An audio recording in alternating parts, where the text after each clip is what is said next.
மாணவர்கள் கல்வியை கற்கக்கூடிய நோக்கம் என்னவா இருக்க வேண்டும் அப்படிங்கிறத இந்த பதிவில் நம்ம பார்க்கலாம்.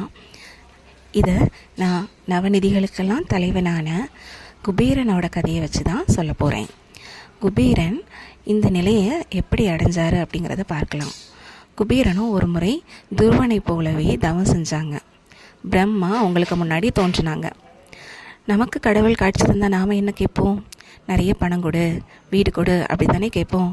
ஆனால் குபேரன் கேட்டது விசித்திரமாக இருந்துச்சு. எப்படின்னா, இறைவா, என் மனம் எப்போதும் நல்ல சிந்தனைகளையே கொண்டிருக்க வேண்டும், நான் யாருக்கும் கெடுதல் நினைக்கக்கூடாது அப்படின்னு குபேரன் வேண்டினார். உடனே இதை கேட்ட பிரம்மா ரொம்பவே மகிழ்ச்சி அடைஞ்சு, நல்ல சிந்தனை உள்ளவனுக்கிட்ட தான் செல்வம் சேர வேண்டும், எனவே நீ தான் செல்வத்திற்கு அதிபதியாக இருக்க வேண்டும் அப்படிங்கிற வரத்தை கொடுத்தாங்க. இங்கே செல்வம் அப்படிங்கிறது அவங்களோட நற்சிந்தனை கிடைத்த ஒரு துணை விளைவு மட்டும்தான். எனவே மாணவர்கள் அவங்க என்ன பண்ணணும்னா, அவங்களுடைய நற்சிந்தனையும் அறிவையும் வளர்த்துக்கிட்டாலே மற்ற அனைத்தும் அவங்கள தானாகவே தேடி வரும்.